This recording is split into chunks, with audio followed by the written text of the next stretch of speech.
Line में समझा रहे हैं। श्वासा की कर सिमरनी और कर अजपा का जाप, परम तत्व का ध्यान धर। अब ये परम तत्व क्या है?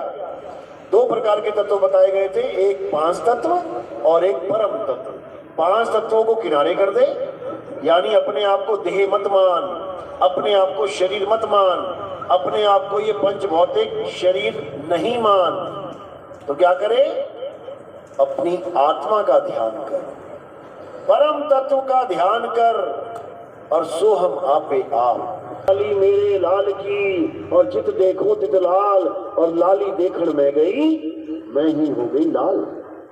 यानी गंगा चली गई समुद्र को ढूंढने, और जैसे ही समुद्र में मिली तो वो गंगा रही ही नहीं, फिर वो समुद्र ही हो गई। इसी प्रकार ये जीव जब परमात्मा को ढूंढने के लिए निकलता है और जब उसको पाता है तो ये जीव जीव नहीं रह जाता, तो फिर ये उसी का स्वरूप हो जाता है।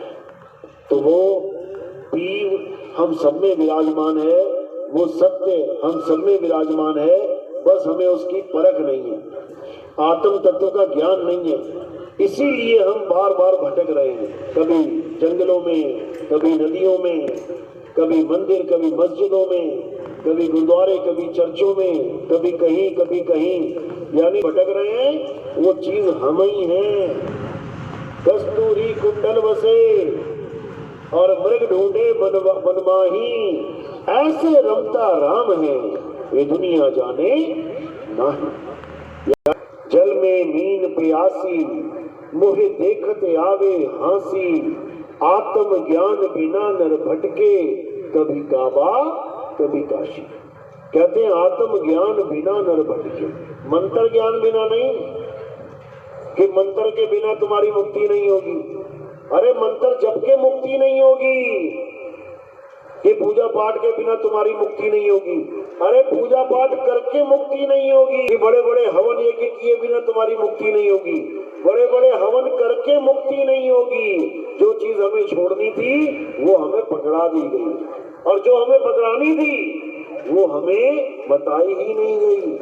तो गीता क्या समझाती है? हे अर्जुन, इस दुनिया में केवल एक परम तत्व है, इस दुनिया में केवल एक परम सत्य है, और वो क्या है? वो आत्मा है। नैनम छिन्नन्ति शस्त्राणि नैनम दहति पावका, न चैनम क्रोधंता पे न शोषति मारुता।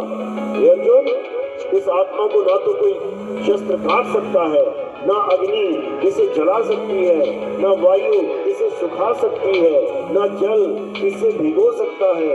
इस आत्मा का कोई कुछ नहीं बिगाड़ सकता। और शरीर का कुछ रहेगा ही नहीं, चाहे वो किसी का भी हो। एक दिन इस शरीर का अंत होना ही होना है। अरे भगवान कृष्ण जी का नहीं बचा दिया, हमारा और तुम्हारा शरीर कहाँ जाएगा? ये इसी मिट्टी में मिल जाएगा। जो चीज जहां से पैदा हुई है, जहां से जुड़ा हुई है, ये वहीं समा जाएगी। समझो, तो ये पांच तत्व कहाँ जाएंगे? ये अपने अपने मूल में मिल जाएंगे। तो साहिब समझा रहे हैं, अरे माटी में माटी मिली और मिला पौन में पौन, मैं तो से पूछूं पंडिता इनमें मरा कौन? मिट्टी में मिट्टी मिल गई, हवा में हवा मिल गई, पानी में पानी मिल गया, अग्नि में अग्नि मिल गई, आकाश में आकाश मिल गया, तो मरा कौन? जीव अमर है, अविनाशी है, गाते भी है, ईश्वर अंश जीव अविनाशी। तो जीव तो मरेगा ही नहीं कभी। शरीर मरा और अपने अपने तत्वों में मिल गया। अब मिलने को मरा भी नहीं कहते, बिछड़ने को तो मरा कहते हैं कि चले गए, बिछड़ गए तो मर गए। ये तो मिला जा रहा है आपस में। मिलने में तो खुशी होनी चाहिए, लेकिन दुख मनाया जा रहा है। तो इसी को साहिब समझा रहे हैं, मरा कौन? पांच तत्व पहले से ही